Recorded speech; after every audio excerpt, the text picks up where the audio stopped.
It is a series called Differentiate, and it is this look at these first teachings that Matthew has recorded for us of Jesus. And before we move much farther, I want to define the word differentiate.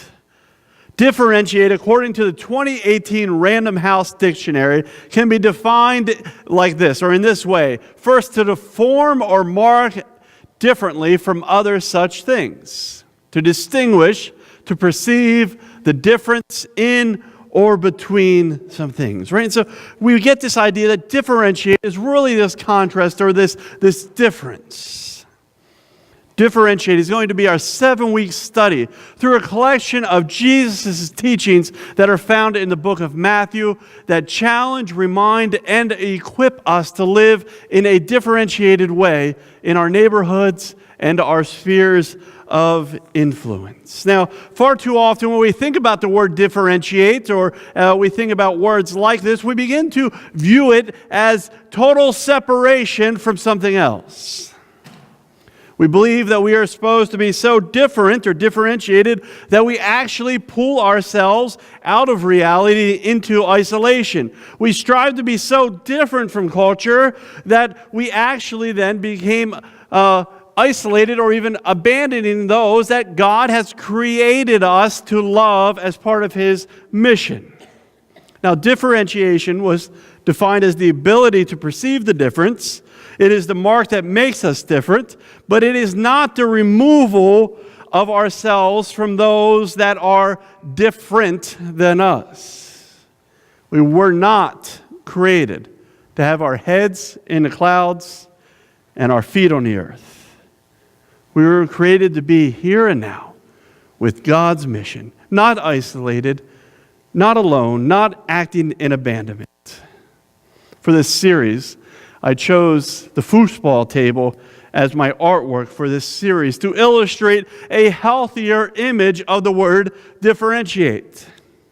All these players are certainly part of the same game.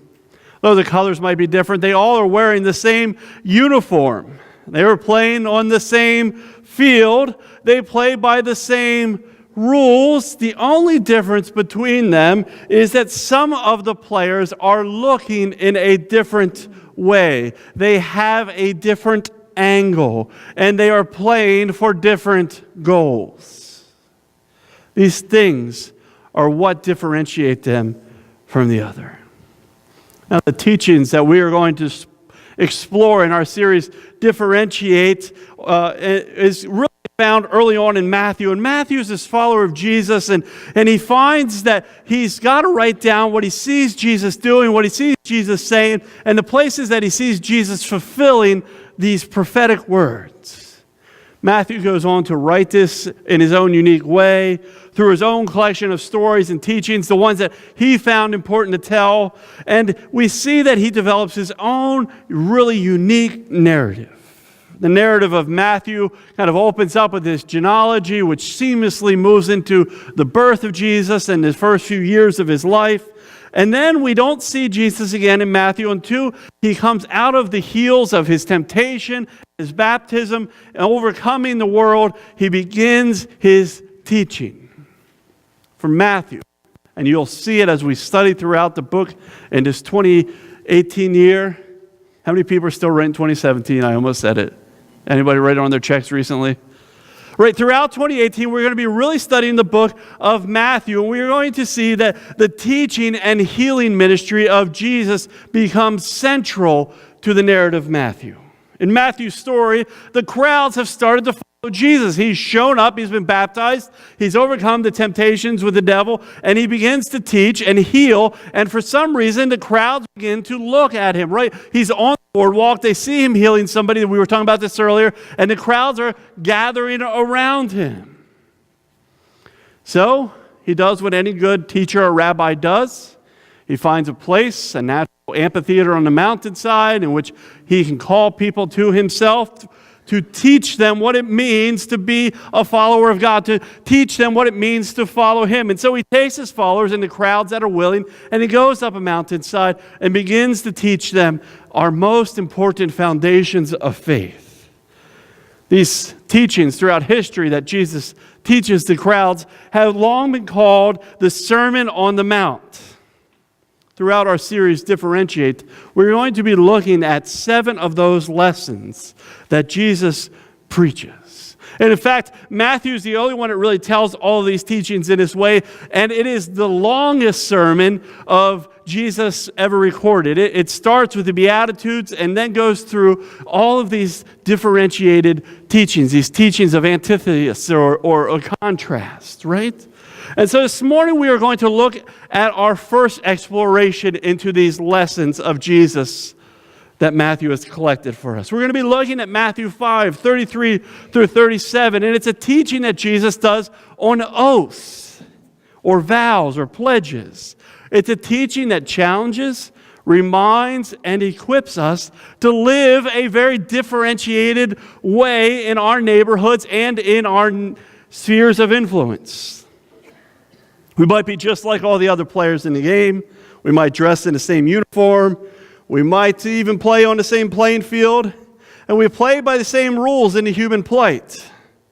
The only difference is that we live by teachings of Jesus that causes us to live in a different way, to have a different angle. We play for different goals. And this is what we are going to see is really what begins to differentiate a follower of Jesus in the world.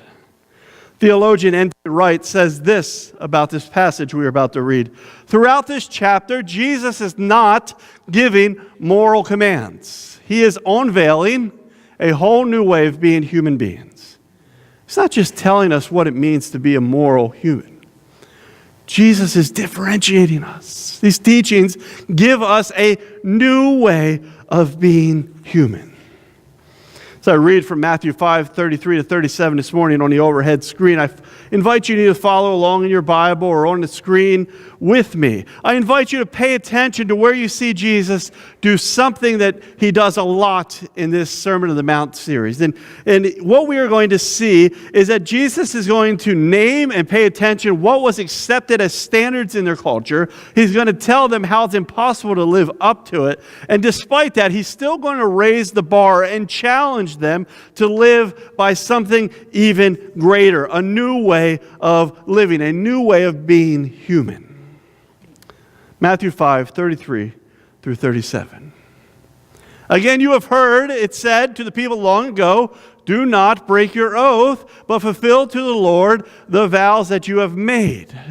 But I tell you, do not swear on an oath at all, either by heaven, for it's God's throne, or by the earth, for it is his footstool, or by Jerusalem, for it is the city of the great king. And do not swear by your head. You cannot even make one hair white and the other black. And you need to say, all you need to say is simply yes and no. Anything beyond this comes from the evil one. Now, there are a few places in this passage that maybe most of us know well if we've studied the teachings of Jesus. I want us to pay attention to them to not only see their overarching concept, but also the cultural understandings of which Jesus is really dissecting in this text. Now, as we kind of consider this text and the overarching theme of the passage, it's obvious that Jesus is really asking his followers and these individuals who are listening to him to be people who are committed to truth, to being committed to truth-telling. William J. Wilkins, a New Testament scholar who's known for his commentary and work on Matthew, writes about these things as antithesis, or one way to understand that is to think of them as teachings of contrast or flip side teachings, or as we have called them, teachings of differentiation. I love the word contrast there. He says this of the overarching concept of this passage. In my fourth antithesis, Jesus stressed that his disciples do not need to utter oaths as additional confirmation of their trustworthiness, since their faithful lives continually confirm the reliability of their word. Right? Jesus is telling them overall, I want you to be so truthful that you actually don't need to swear by anything because your word should stand on its own. F.F. Bruce says something very similar. Jesus is concerned here that perfect honesty, which will make all oaths unnecessary. He also goes on to say, Jesus cuts through this. If lying had not become a habit, there would be no need for oaths. Therefore, the remedy is simple truth, not only in the world, but in the inward parts as well. Now, I think we get that. We think about the world we live in, the culture we live in. We have categorizations of truth. Oh, that was just a white lie, right? Have you heard people say that? That was just a courtesy lie. I told them they looked good when they didn't. Right? We have categorized big lies and little lies. We lie about our schedule being busy. We lie about what we really think about something. And in essence, lying, like in the time of Jesus, has become habitual. It has become normal in our culture. I'm not saying it has become normal for you, but in our culture, we live in a culture where this has become more than normal. Clearly, the overarching theme in this passage is a challenge from Jesus that our commitment to telling the truth is something that should differentiate us from others. Now, we could talk about this for hours if this is actually true of us, if this is how the world actually sees the church, or if we actually see each other in this way. In fact, if you would have seen this week, Christianity Today released an article that a Gallup poll done in the past few weeks has found that only 2 out of 5 Americans right now believe that clergy are honest and have high ethical standards. Their viewpoint of the church is seemingly even less. Regardless if we think this is true of us or not, the reality is we live in a world where trust has become amiss because lying has become so normal and habitual. Truth-telling is clearly something Jesus calls us to live by in this passage. However, it's also important to pay attention to the cultural understanding to what Jesus is talking about.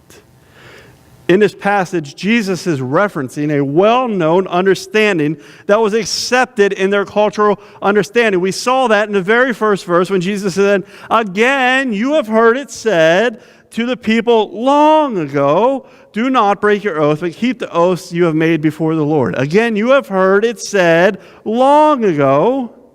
Jesus was referencing this truth, this commitment that they knew that they were supposed to be people who were committed to truth-telling. They were to be people who were committed to their word. Throughout the Sermon on the Mount, there are many occasions where Jesus begins by reminding his audience of something they already knew. This one was particularly known because Jewish teachers at the time were always teaching and insisting and preaching on telling the truth. In Jewish culture at this time of Jesus, and even in some Jewish sects today, there is this understanding that the world stands fast on 3 things: on justice, on trust, and on peace. They would have believed at the same time that there were 4 people who were shut out from the presence of God: the scoffer, the hypocrite, the liar, and the retailer of slander. I love that term, the retailer of slander. However, in this understanding, the one who gives his word, says he will do something, be somewhere, or pay back something, and changes it, was as worse, or even more worse, than somebody who worshiped idols. To change your word was one of the biggest insults in Jewish culture at this time.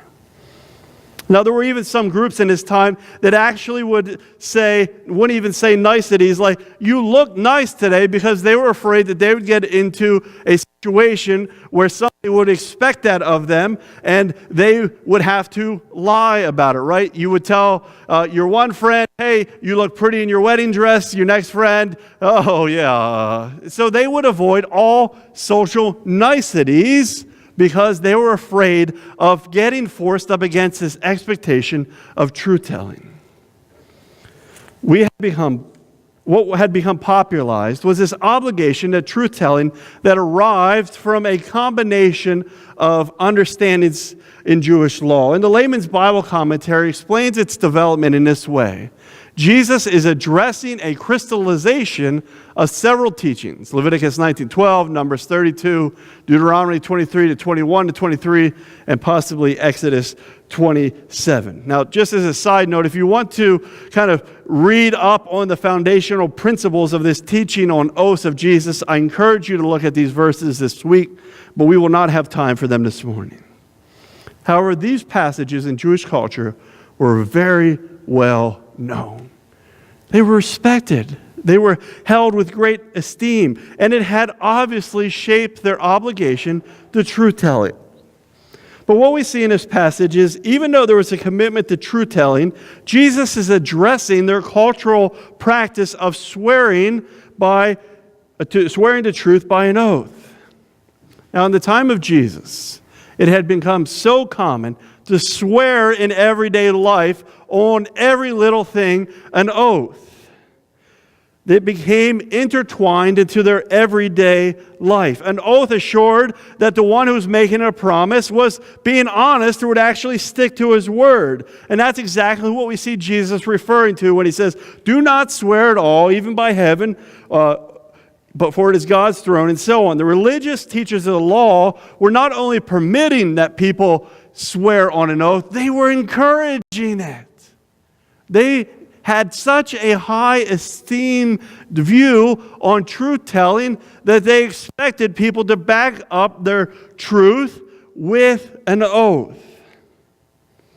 So what we see is individuals would then begin to swear on heaven or the temple, on earth, or on their own head, on their families, on their kids, on even their own life, if they would die or not. And these oaths were considered binding before God, the ones that had mentioned things of the holiness, and things like, "Oh, I swear on my own life," were considered in Jewish culture to be less binding.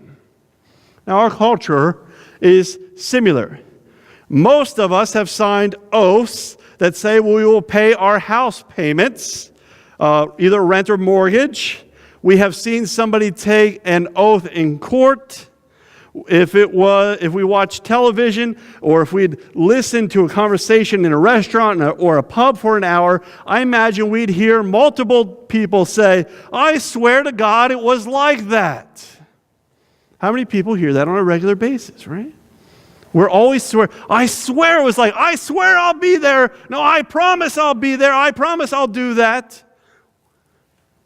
It had become intertwined and important in this culture in the same way that it is to ours. And for us, many of us take our oath to pay rent much more serious than our promise to be somewhere.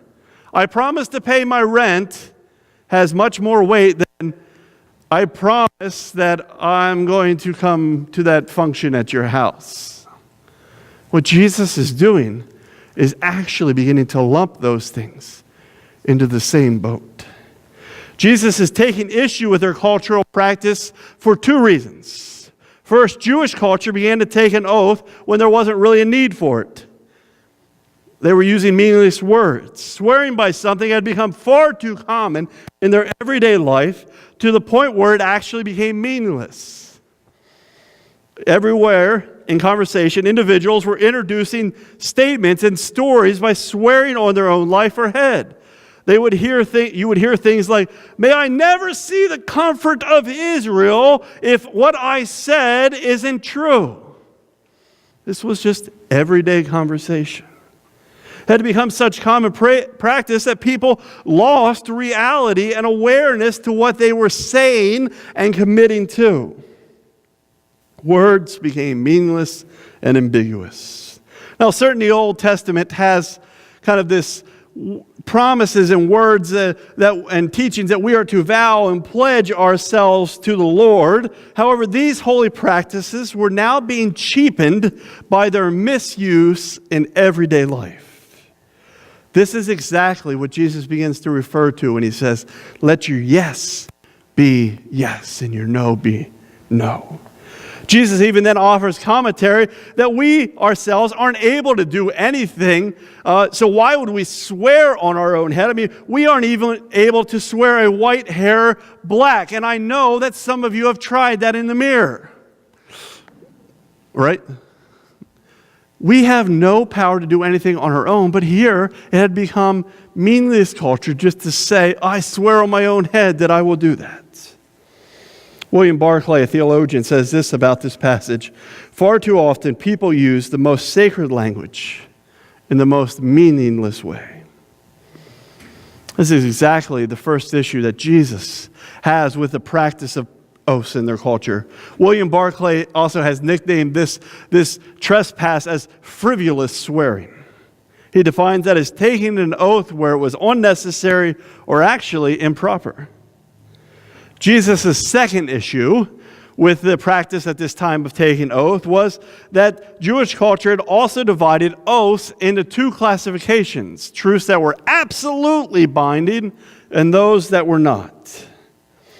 William Barclay, as I said, nicknamed the previous offense as frivolous swearing. He has nicknamed this one evasive swearing. The practice believed that if you swore by God's name or something of God's, then in essence, God himself became a partner and an invested person or an arbitrator in the contract or the promise. Individuals that incorporated God in their oath were absolutely binding.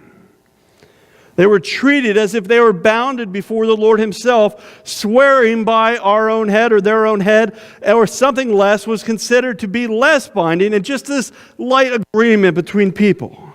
They created a classification where God was present in what they say and where he isn't present in what he says. He was only present where they bothered to mention. Now we struggle with this too. We've all heard individuals say, I swear we'll be there in time. I promise we'll be there in time. And that sort of oath we take with much more seriousness than someone who might say, I will be there in time, right? I swear I'll be there is much more heavy and serious to us than I will be there. We have also entered this practice. In this practice, they also intentionally created then two classifications of truth: a high truth and a less truth. There was this higher sense of truth where God was present, and then there was truth in which we can construe in our own way. Any commitment, Jesus is saying, to a belief of a lesser truth weakens the integrity of any truth. Even today, we find this present within Jewish culture. Recently, Rabbi Louis Jacobs blogged, and he said, the act of speaking an oath or a vow out loud gives it binding force in traditional Jewish law, right? To actually say what you're coveting yourself to, what you're oathing yourself to, takes effect, binding force with God when you speak it out loud. But William Barclay offers this in response. Here is a great eternal truth. Life cannot be divided into compartments into which God is present in some and involved in some, and in others in which he is not involved. Jesus is saying to his followers, to those on the mountainside that are willing to listen, that God is involved in it all. And we should speak and live that reality. Sadly, the level of someone's truth in his time was based on what they oathed themselves to. The bigger the swear on something, the more important it is, or the more true it must be. However, we see in this passage that Jesus begins to blow up that way of thinking. New Testament theologian N.T. Wright reflects on this passage. Better think before you speak, mean what you say, and learn the lesson that in speaking, less is more. Extra words, especially strong ones, call into question the speaker's basic truthfulness. If you need to add them, maybe we can't trust you at all. Jesus wants those on this mountainside to realize that those who need to swear by something probably aren't the most trustworthy to begin with. Our truth should be able to speak for itself. We should be weary of anyone who needs to swear to something to commit themselves to the truth. So if you're swearing to the truth there, does that mean when you don't do that, I can trust you? Why do you need to swear to the truth? Is your word not good enough? Studying the cultural understandings shows us that Jesus sees truth as a standard that can never be reconstrued, compartmentalized, or contextualized. We've considered this passage from Matthew 33 through 37, a passage in which Jesus teaches us from the mountainside on how he wants us as his followers to be differentiated by our commitment to truth-telling and to the integrity of truth, and how that will differentiate us in our neighborhoods and our spheres of influence. But I also want us, in closing, to look at how this short passage equips us, or we say what we can do about it. In the same reasoning, author Eugene Peterson says, the most important question we can ask of this text is not, what does it mean, but what can I obey? It's important to understand what it means, but it's even more important to realize how we can obey. First thing that we take away from this passage is that we should be differentiated by never taking our words or commitments lightly.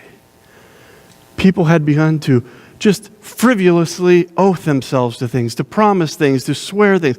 They weren't even aware of the meaninglessness of their words. We are called to be differentiated as followers of Jesus by our commitment to our words and commitments, and not to take them lightly. Secondly, we should be differentiated by letting truth be simple and speaking for itself. It is important that we realize our character should make an oath completely unnecessary. Our witness to the truth should be our own life and our own actions. It should be that we let truth be simple and we let truth speak for itself. We should live in a way that believes God is also present in everything we say and do. There's not some areas of which are binding, then God is present, and other places where he is not. If we have spoke it, if we have said it, and we have committed ourselves to it, then we have committed ourselves to it. God is present there. It is an oath before the Lord, and we do not need to take anything as this place where God is just semi-present. God is present in it all. Somewhere between 150 AD and 215 AD, an early church father by the name of Clement of Alexandria wrote, "He who lives justly, transgressing in none of his duties, swears the truth by his action. As a result, testimony by the tongue, in his case, is superfluous. He insisted that followers of Jesus must lead such a life and demonstrate such a character that no one would even dream of asking an oath of them, because it would be silly to do that, because they are the most truthful people." As he looks at the church and as he looks at these people, it would be silly to ask those people of an oath because they have lived by such truth. Now, in Jewish history, the Essenes, a Jewish religious group, were recorded in this way through the eyes of a historian, Josephus. He was a scholar and a historian, and he writes this inspiring testimony about a group of Jewish individuals. They are intimate for fidelity, and they are ministers of peace. Whosoever they say is, whatsoever that should say, is a firm oath, but swearing is avoided by them, and they esteem it worse than perjury. For they say that he who cannot be believed without swearing by God is already condemned. May that be true of us. That when people see us, they see that not only are we committed to God with everything that we are, and that we are growing constantly by growing closer to him on the mountainside to move forward in him, but that also our word is without question. May that be written about us. In closing, I want us to just be reminded of this statement of Article 20 in the Confession of Faith and a Mennonite perspective. It is a offering to what we have committed to believing as followers of Jesus, as people who attend East Petersburg Mennonite Church, and our members especially. We have committed to upholding the confession of faith. And it reads, we commit ourselves to tell the truth, to give a simple yes or no, and to avoid swearing of oaths. Jesus told his disciples not to swear at oaths at all, but to let their yes be yes and their no be no. An oath is often sworn as a guarantee that one is telling the truth. This implies that when one has not taken an oath, one may be less careful about telling the truth. Jesus' followers are always to speak the truth, and in legal matters, simply affirm that their statements are true. Throughout history, human governments have asked citizens to swear oaths of allegiance. As Christians, our first allegiance is to God. In baptism, we pledged our loyalty to Christ's community, a commitment that takes precedence over obedience to any other social and political communities. Later on, the article's commentary writes, we follow the tradition which usually has applied taking Jesus' words against oaths in these ways.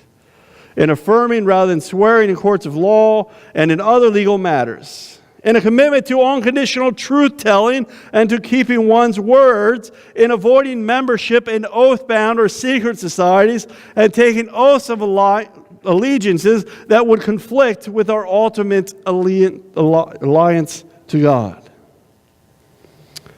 As the worship team comes forward, may you go today differentiated in your neighborhood and in your sphere of influences, because you are not a retailer of slander. You are not a scoffer. You are not somebody who doesn't keep his word. May you go differentiated in your neighborhood because of your commitment to truth, because truth is uncompromised for you, and because your oath is to Jesus above all